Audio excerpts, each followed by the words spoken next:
menjadi akses menuju tauhidullah. Menuju tauhid dan jalan tugas besar para pelakunya adalah untuk menegakkan syariat. Jadi iman, Islam, dan ihsan ini adalah inti pengajaran Syekh Abdul Qadir As-Sufi.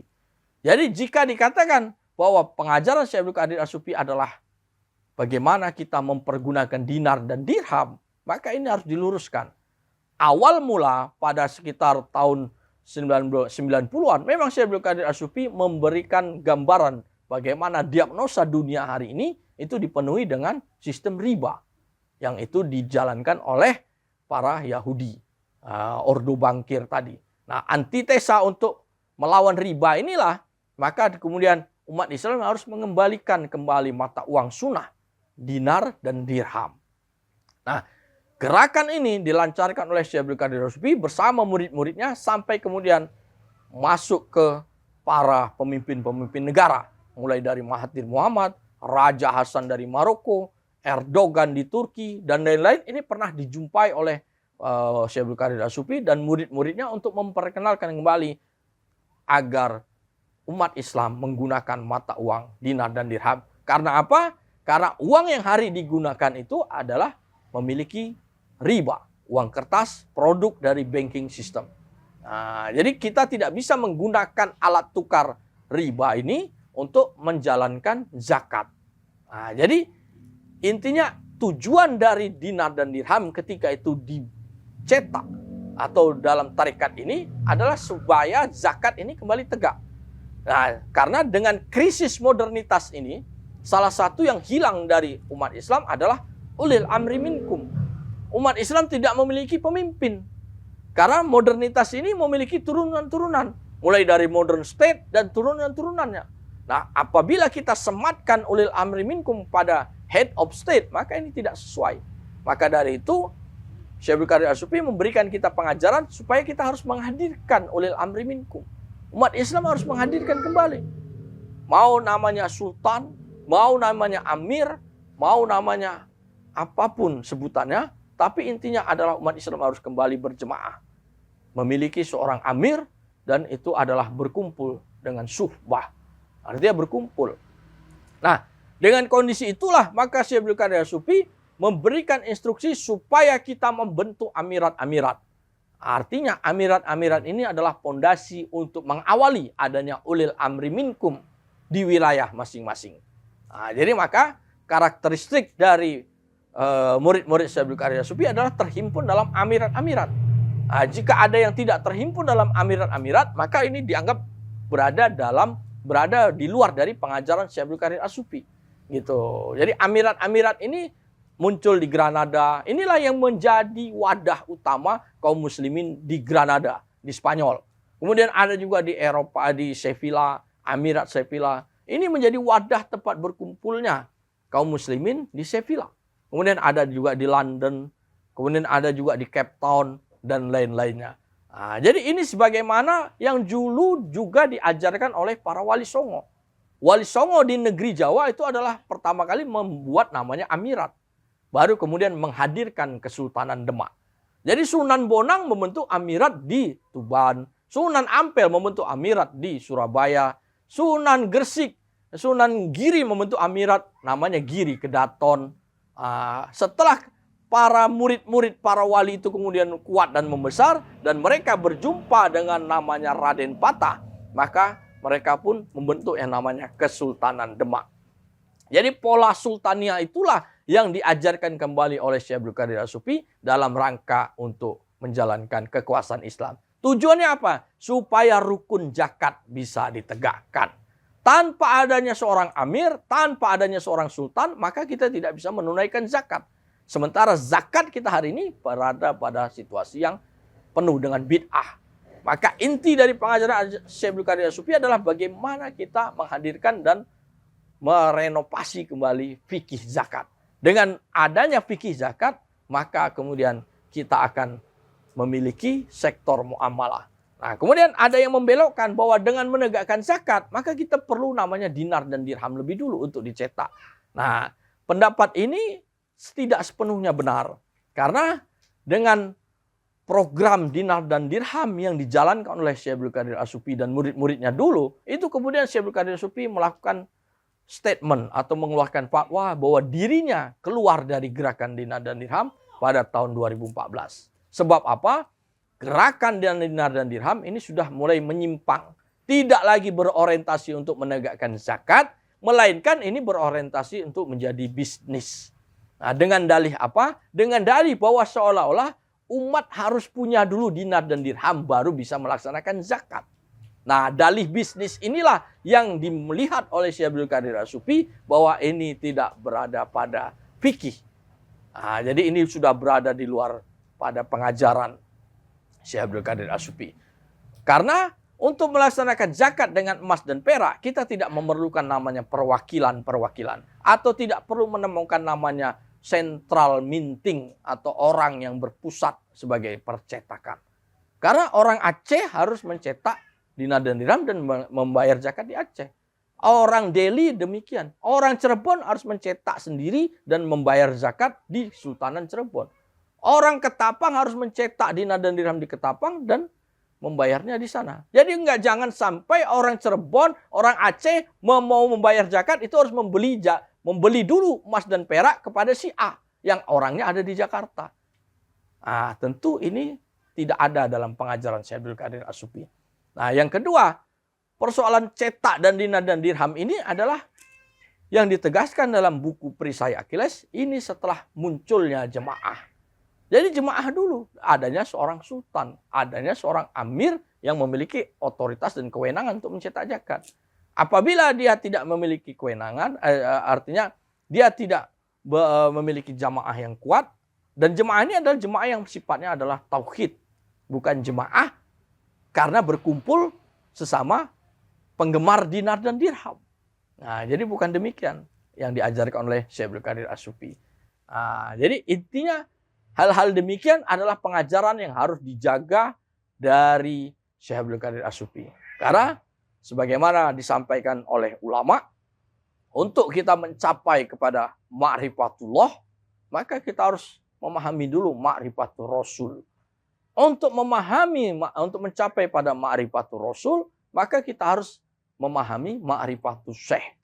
Kita harus mengenali pengajaran Syekh kita, Syekh Abdul Qadir As-Sufi sebagai jalur sanad tarekah ini, maka kita harus kenali. Kalau kita tidak mengenali pengajaran dari Syekh Abdul Qadir As-Sufi, atau kita berusaha memelintirnya, atau kita berusaha menyimpangkannya, maka nampaklah jalan menuju ma'rifatul Rasul itu tidak akan tercapai. Apalagi menuju ma'rifatullah. Nah, jadi jalan awal adalah ma'rifatul Syekh, baru ma'rifatul Rasul, baru ma'rifatullah.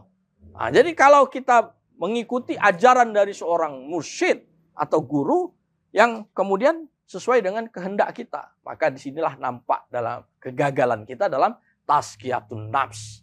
Karena inti dari tarekah adalah tazkiyatun nafs. Bagaimana melunturkan nafsu kita. Maka kita perlukan zikir dan wirid-wirid itu. Wazifah-wazifah inilah kita perlukan dalam rangka untuk melunturkan nafsu kita. Nah, jadi itu satu hal tentang inti pengajaran Syekh Abdul Qadir As-Sufi yang mudah-mudahan ini bisa menjawab dari pertanyaan-pertanyaan umat yang banyak sekali sampai kepada Al-Fakir. Apakah benar berjual beli dengan dinar dirham, artinya wakala dengan ini mencetak dinar dirham dan lain-lain, itu adalah pengajaran Syekh Abdul Qadir As-Sufi. Jadi Al-Fakir menegaskan bahwa dinar dan dirham, emas dan perak itu harus dihadirkan, itu adalah penting. Tapi kita lihat fasenya. Tapi cara menghadirkan dinar dan dirham adalah bukan dengan metode perwakilan-perwakilan, dan kita tidak perlu agen-agen untuk melakukan atau menghadirkan dinar dan dirham. Tapi setiap wilayah harus mencetak dinar dan dirham dan kembali menjalankannya untuk rukun zakat. Jadi bukan untuk urusan yang sifatnya saya harus membeli dari perwakilan A, perwakilan B, atau dari reseller. Nah, itu tidak dan bukan dari pengajaran Syekh Abdul Qadir As-Sufi. Nah, yang kedua adalah soal siapa yang menjadi penerus Syekh Abdul Qadir As-Sufi pasca beliau wafat tahun 2021. Sebagian di Indonesia sangat ngotot mengatakan bahwa penerus beliau adalah Sayyidi Syekh Murtada al-Bumusoli. Nah, jadi yang Al-Fakir sampaikan bahwa dari seluruh fukara di Indonesia yang selalu menghadiri Mosem ke Cape Town ketika Syekh Abdul Qadir As-Sufi masih hidup, Al-Fakir adalah salah satunya. Jadi Al-Fakir memahami dan mengetahui betul bagaimana update dan situasi dan perkembangan dalam tarekah ini. Nah, karena waktu itu sentralnya adalah berada di kota Cape Town. Tahun 2018, Al-Fakir mendapatkan perintah dari Syekh Abdul Qadir As-Sufi untuk menetap di Cape Town selama 1 bulan. Nah, pada ketika Al-Fakir menetap di Cape Town itulah, di situ muncul satu fatwa dari Syekh Abdul Qadir As-Sufi mengatakan jangan hadiri Mosem dari Syekh Murtada. Nah, jadi sebelumnya memang pada tahun 2013 Syekh Abdul Qadir As-Sufi memberikan izin kemursidan itu kepada Syekh Murtada sebagaimana dalam video-video yang beredar. Tapi pada tahun 2018 seiring dari 2013 sampai 2018 muncullah banyak peristiwa-peristiwa yang kemudian puncaknya pada tahun 2018 ketika Al-Fakir berada di Cape Town, Syekh Abdul Qadir As-Sufi mengatakan jangan hadiri Mosem Syekh Murtada. Nah, jadi ketika itu selalu ada Mosem di Cape Town dan Mosem di Maroko. Nah, jadi sejak itu tidak ada lagi fukara yang menghadiri Mosem di Maroko, Mosemnya Syekh Murtada. Walaupun ada sebagian orang tetap menghadirinya. Nah, setelah itu kemudian Mosem di Cape Town berlangsung tahun 2018. Sayyidi Syekh Murtada itu tidak pernah hadir lagi di kota Cape Town. Sampai Mosem 2019 dan Mosem tahun 2020 itu tidak ada Mosem. Tahun 2021 ada Mosem dan Syekh Murtada tidak pernah hadir lagi di kota Cape Town. Jadi dari tahun 2018, 2019 Syekh Abdul Qadir masih ada, masih hidup. Dan saat itu Syekh Abdul Qadir tidak lagi menerima kedatangan Syekh Murtada di rumahnya. Nah, jadi walaupun ketika itu Syekh Murtada hadir di Cape Town, tapi beliau tidak hadir, tidak diperkenankan, tidak diterima oleh Syekh Abdul Qadir As-Sufi di Cape Town. Dan jubah kemursidan ini sebagaimana yang Al-Fakir dengar, itu sudah ditarik kembali oleh Rais Abu Bakar Riger ketika itu. Nah, dan sudah ditegaskan bahwa diberikan utusan, engkau bukanlah penerus dari Syekh Abdul Qadir As-Sufi. Nah, dari sini maka indikasi jelas bahwa kalau ditanya siapa penerus dari Syekh Abdul Qadir As-Sufi, maka Al-Fakir menegaskan kalau penerus ketarekatan, maka Syekh Murtada sebagaimana yang Al-Fakir pahami bukanlah penerus dari Syekh Abdul Qadir As-Sufi. Lantas siapa yang meneruskan kemursidan dalam ketarekatan? Nah, jadi tahun 2018 setelah Syekh Abdul Qadir mengeluarkan titah demikian, maka Syekh Abdul Qadir kemudian selalu dalam zikir Mosem itu menunjuk yang namanya Syekh Abdul Haq Biuli. Nah, ini adalah salah seorang khalifah yang sangat senior, khalifah dari Syekh Abdul Qadir As-Sufi yang selalu diberikan kewenangan untuk memimpin hadra dan memimpin Mosem. Jadi Syekh Abdul Haq Biuli inilah yang sekarang memimpin tarekah ini. Itu yang dianggap sebagai meneruskan pengajaran Syekh Abdul Qadir As-Sufi. Jadi para fukara Syekh Abdul Qadir As-Sufi selalu memahami bahwa pengajaran Syekh Abdul Qadir As-Sufi ini selalu dua sisi. Pengajaran tasawuf dan pengajaran the political writing. Tidak mungkin ini dipisahkan. Jadi pengajaran tasawufnya ini harus tetap ada dan pengajaran the political writing-nya ini juga menjadi unsur yang tidak boleh dilupakan. Tahun 2022 terjadi perjumpaan antara Syekh Murtada dengan Syekh Abdul Haq Biuli dan Rais Abu Bakar Riger di kota Istanbul. Nah, saat itu Syekh Abdul Haq Biuli menyodorkan buku The Entire City kepada Syekh Murtada dan ditanya apakah engkau mengerti dan pernah membaca buku ini. Nah, Syekh Murtada mengatakan saya tidak tahu buku itu. Artinya tidak menguasai buku itu. Nah, dari situlah kesimpulannya bahwa para fukara Syekh Abdul Qadir As-Sufi di bawah rais dan amir-amir seluruh dunia yang di bawah kepemimpinan Rais Abu Bakar Riger ketika itu bersepakat bahwa Syekh Murtada tidak cocok untuk dijadikan penerus Syekh Abdul Qadir As-Sufi karena pengajaran beliau tidak menguasai soal the political writing.